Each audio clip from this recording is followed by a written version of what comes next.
Repliku ima uvaženi zastupnik Domagoj Hajduković. Izvolite. Hvala lijepo gospodine potpredsjedniče. Uvaženi kolega Radić, govorili ste o zastupljenosti predstavnika nacionalnih manjina u predstavničkim tijelima, između ostalog i u Hrvatskom saboru, ali i u izvršnim tijelima. I zaista to je problematika o kojoj trebamo razgovarati, međutim želim vam uputiti i skrenuti pažnju zapravo na jednu činjenicu, a to je da najviše izvršno tijelo još nije ispunilo tu kategoriju. Znači sadašnja Vlada, imamo 2 potpredsjednika, ne znam da li ćemo imati trećeg, ali trebali bi, budući da nas na to obavezuje također zakon. Dakle, ne znam da li će se to riješiti, ali u ovom trenutku nije riješeno. Dakle, ne možemo govoriti o zastupljenosti u svim izvršnim tijelima ako u najvišem zastupljenost ne postoji.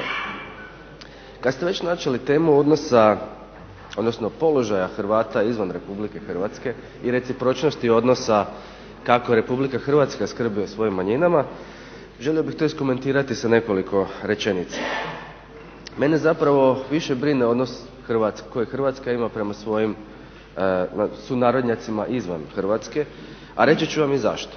Istina je, nismo Hrvati izvan Republike Hrvatske, nisu svugdje dobro praćeni od strane svojih država u kojima žive. Bosna i Hercegovina recimo jedan primjer o kojima će se dosta morati pričati o položaju Hrvata tamo. Srbiju ste i vi naveli kao primjer, a recimo u Mađarskoj je to pitanje itekako kvalitetno riješeno. I naveli ste neke brojke i mislim da neću pretjerati, da ću još biti konzervativan kad vam kažem da država Mađarska daje 20 puta više novaca za Hrvate nego što to daje njihova matica država. Dakle, kada govorimo o nekim apsolutnim brojevima, mislim da tu mi zakazujemo i na tome još puno treba raditi. Neka sredstva ima i Ured za Hrvate izvan Republike Hrvatske, ali ona su uglavnom simbolična. Hvala. Odgovor na repliku, uvaženi zastupnik Ivan Radić. Hvala gospodine potpredsjedniče. Uvažena kolega Hajduković, tako je, otvorio sam temu postojećeg modela zastupanja. Smatram da bi ovdje trebali o svemu raspravljati, znači gledati način na koji poboljšati postojeće modele.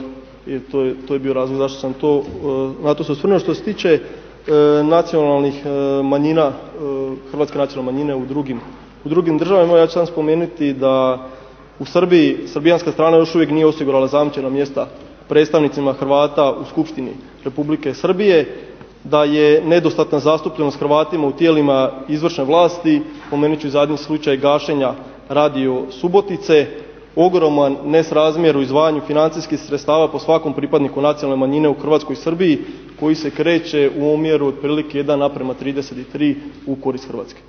Hvala.